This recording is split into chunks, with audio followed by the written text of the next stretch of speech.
Yep, toxics in, toxics out. A lot of the toxics leave the factories in products, but even more leave as byproducts or pollution. And it's a lot of pollution. In the U.S., our industry admits to releasing over 4 billion pounds of toxic chemicals a year. And it's probably a lot more because that's only what they admit. So that's another limit, because yuck, who wants to look at and smell 4 billion pounds of toxic chemicals a year?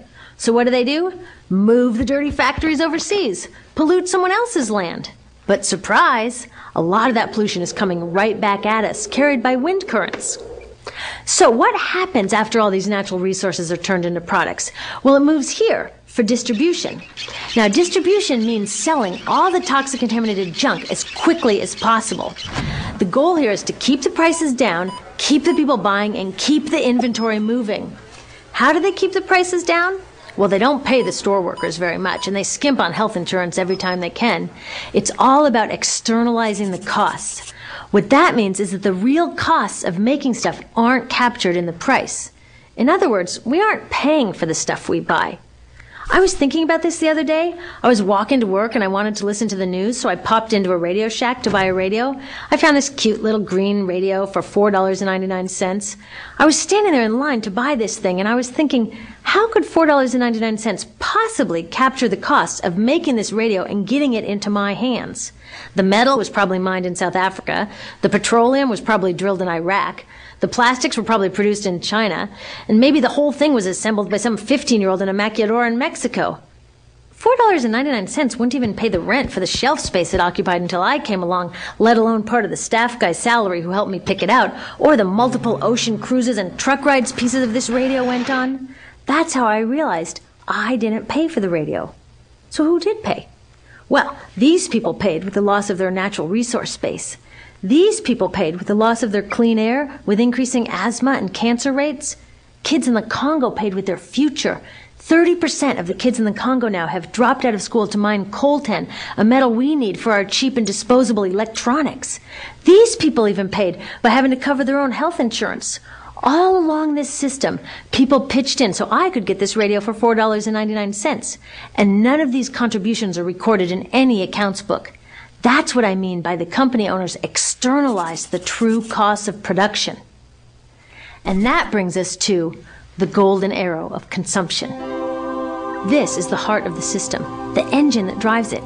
It is so important that protecting this arrow has become the top priority for both of these guys.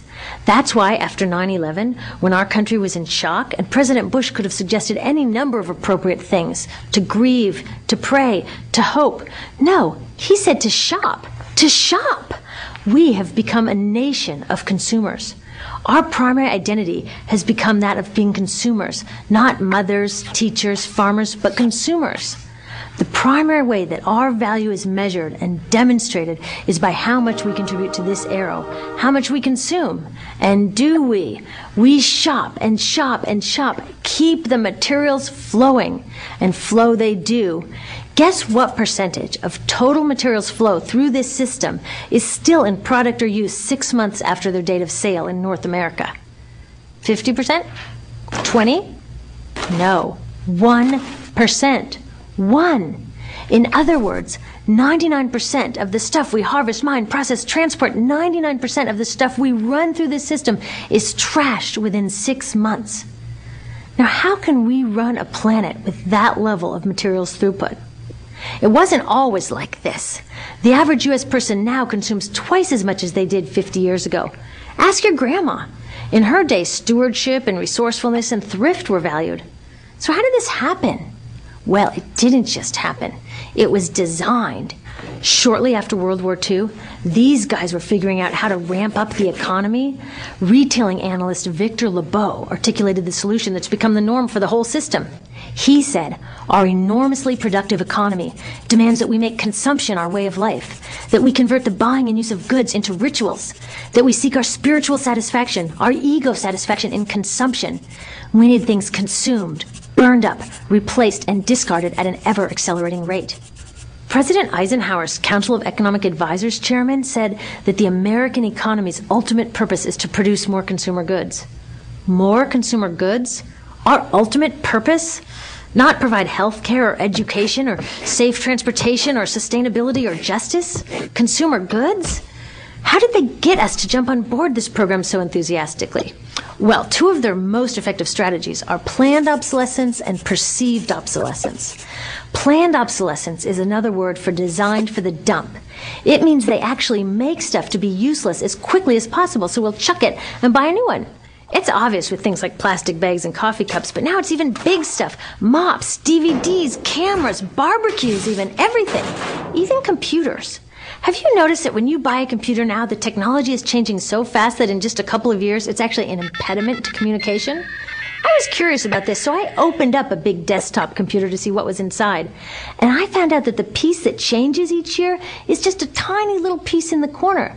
But you can't just change that one piece because each new version is a different shape. So you gotta chuck the whole thing and buy a new one.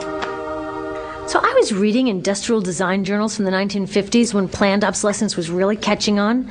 These designers are so open about it. They actually discuss how fast can they make stuff break that still leaves the consumer having enough faith in the product to go out and buy another one. It was so intentional. But stuff cannot break fast enough to keep this arrow afloat. So there's also perceived obsolescence. Now, perceived obsolescence convinces us to throw away stuff that is still perfectly useful. How do they do that? Well, they change the way the stuff looks. So if you bought your stuff a couple of years ago, everyone can tell that you haven't contributed to this arrow recently. And since the way we demonstrate our value is contributing to this arrow, it can be embarrassing. Like, I've had the same fat white computer monitor on my desk for 5 years. My coworker just got a new computer. She has a flat, shiny, sleek monitor. It matches her computer, it matches her phone, even her pen stand. She looks like she's driving in Spaceship Central, and I look like I've got a washing machine on my desk. Fashion is another prime example of this. Have you ever wondered why women's shoe heels go from fat one year to skinny the next to fat to skinny? It's not because there's some debate about which heel structure is the most healthy for women's feet. It's because wearing fat heels in a skinny heel year shows everybody that you haven't contributed to that arrow as recently, so you're not as valuable as that person in skinny heels next to you, or more likely in some ad. It's to keep us buying new shoes. Advertisements and media in general plays a big role in this. Each of us in the U.S. is targeted with over 3,000 advertisements a day. We see more advertisements in 1 year than people 50 years ago saw in a lifetime. And if you think about it, what's the point of an ad except to make us unhappy with what we have? So 3,000 times a day, we're told our hair is wrong, our skin is wrong, our clothes are wrong, our furniture is wrong, our car is wrong, we are wrong, but it can all be made right if we just go shopping. Media also helps by hiding all of this and all of